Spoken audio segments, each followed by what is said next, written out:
안녕하십니까. 오늘은 2023년 9월 4일 새로운 한 주가 시작되는 9월 4일 월요일입니다. 구독, 좋아요, 공유 이렇게 부탁드리고 바로 시작을 해 보겠습니다. 최근에 발표된 경제 지표가 그나마 안정적으로 해석됨에 따라서 내일로 예정되어 있는 호주준비은행 새로운 기준금리 발표에 대한 대부분 예측이 동결로 나오고 있습니다. 어찌 보면 가장 민감하게 움직인다는 호주 채권 시장 역시 기준금리가 이전과 동일할 것이다 라는데 베팅을 하고 있습니다. 하지만 AMP 수석 경제학자 쉐인 올리버는 최근 인플레이션이 안정세 쪽으로 방향을 틀었다고는 하지만 아직까지도 특히 주택 임대료나 전기세, 보험료 이런 것들은 아직도 고공행진을 하고 있고, 또 8월 중에 계속 상승세를 보였던 유가 이런 걸로 인해서 물가 상승이 다시 야기될 수 있다, 이런 위험이 있다, 이렇게 경고를 하기도 하였습니다. 매월 첫 번째 화요일에 모여가지고 회의를 하고 기준금리를 결정하게 되는 준비은행의 내일 회의는 현재 그 총재 필립 로우 할아버지 총재가 주재하는 마지막 회의가 됩니다. 작년 12월 물가 상승률은 8.4% 기록하였었는데, 지난주에 발표된 물가 상승률은 4.9%, 준비은행이 목표로 삼고 있는 물가 상승률은 3% 플러스 마이너스 정도, 이렇게 됩니다. 2025년 어디쯤에 그렇게 될 거라는 준비은행 기대가 알려져 있긴 한데, 한간에는 내년만 되어도 그 정도까지 떨어지지 않겠냐, 이런 좋은 전망도 많이 보입니다. 예전에 어떤 기사에서 그런 말이 나온 적이 있습니다. 이 필립 로우가 자기가 자리에서 내려오기 전에 후임들의 업무에 대한 부담을 줄이기 위해서 일부러 이자율을 계속 올리는 것 아니냐, 이런 분석 기사가 나온 적이 한번 있습니다. 아까 AMP의 쉐인 올리버가 유가 이런 걸로 인해서 물가가 다시 올라갈 수 있는 위험이 있다, 이렇게 경고를 했다는데, 저는 이 할아버지가 바로 위험 덩어리다. 요즘 같은 고물가 상황에서는 정부가 국민들한테 현금을 좀 던져주고 싶어도 그러면 다시 물가가 상승하는 효과를 낼 수 있으니까 쉽게 결정을 못하고 있습니다. 그런데 지난번 발표 때 생각보다 물가가 빨리 안정적으로 조정이 되고 있다, 이런 판단을 한 것인지 몰라도 이번 9월 20일부터 센터링크가 저소득 국민들을 위해 지급하는 각종 수당이 인상된다고 합니다. 이번 인상폭은 팬데믹 기간에 일시적으로 확 올렸던 그 인상폭 빼고는 14년 만에 가장 큰 인상폭이라고 합니다.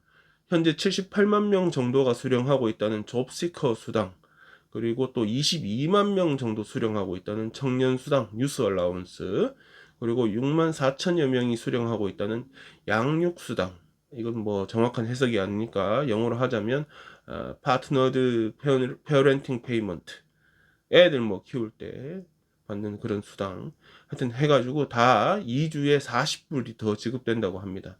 혼자서 아이를 양육하는 한부모 수당의 경우 애가 8살이 되면 지급되지 않았던 것을 8살에서 14세까지 6년을 올려서 적용하게 된다고 합니다. 더 받게 된다 이 말이죠.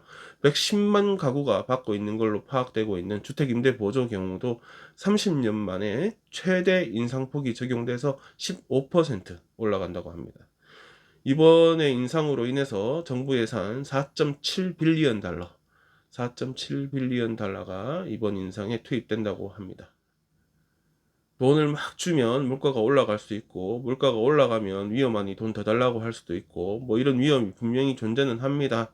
가능성은 떨어진다, 이런 반론이 있겠지만 분명히 위험이 존재하긴 한다. 그 상황에서 정부가 일단 힘든 저소득층 국민을 위해서 어느 정도 지원을 하기로 결정을 했다. 여러분들은 옛날에 학교 다닐 때 어떻게 학교 다녔습니까? 걸어서 다녔습니까? 자전거? 아니면 버스? 좀 잘 사는 애들은 택시 탔나? 아버지 어머니가 데려다 주는 경우도 있었습니다. 저도 고등학교 마지막에는 학교가 멀리 이사를 가는 바람에 마침 아버지 출근길이 겹쳐서 아버지가 태워주기도 했습니다. 덕분에 학교에는 진짜 매일 일찍 갔습니다. 여튼 아이들의 학교 통학 수단 중에 가장 많은 비율로 떠오르는 것이 학부모가 차량을 이용해서 데려다 주고 데려다 오고 뭐 이렇게 하는 겁니다. 이걸 뭐 조사하기도 했다는데 2020년에 64%의 멜번 초등학교, 고등학교 학생들이 개인 차량을 이용하여서 통학을 한다, 이런 통계가 있었습니다. 1974년도에는 절반의 학생들이 도보로 통학을 하였다는데 94년도에는 이 절반에서 27%로 줄어들었고 2020년에는 더 줄어들어서 17.6% 그렇게 파악이 됐다고 합니다. 자전거 통학 같은 경우도 2020년도에는 3%에 불과했다고 합니다. 당연한 결과물일 텐데 아이들 통학 시간에 학교 주변 도로는 개판이 될 수밖에 없습니다. 가장 심한 것을 보면 외곽 지역처럼 이 대중교통 자체가 상대적으로 덜 발달되어 있는 곳도 있긴 한데, 또 반대로 보면 큐 같은데, 큐는 진짜 사립학교도 많고 학교들 많죠.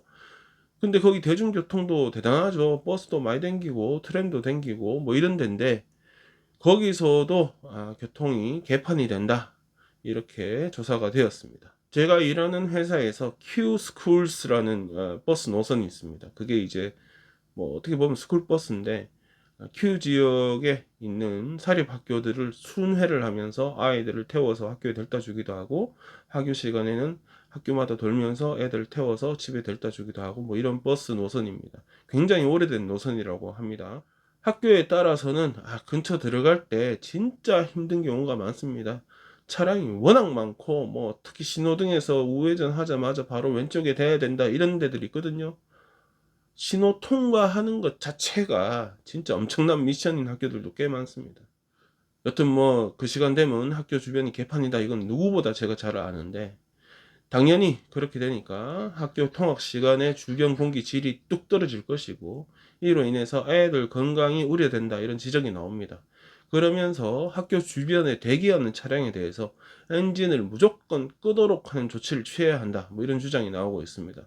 더 이야기가 나와서 아예 학교 주변 몇 킬로 안으로는 시간대 따라서 차량 진입 자체를 막아버리고 일정 거리에서는 무조건 도보나 자전거 이용한 통학만 허용해야 한다, 뭐 이런 주장도 나오고 있습니다. 실제로 핀란드나 덴마크 일부 학교는 학교 주변 주차가 아예 금지되어 있다고 하고, 뉴욕의 경우도 일부 학교 주변의 주정차 차량의 1분 이상 공회전은 금지되어 있다고 합니다. 제 생각에는 그 애들 이렇게 내려주는 데나 픽업하는 데를 학교 앞에 하지 말고 학교에서 좀 떨어진 데 하고, 거기까지 애들이 왔다 갔다 걷도록 하고, 그거는 또 선생님들이 인솔도 하고 뭐 그런 식으로 하면 되지 않겠나.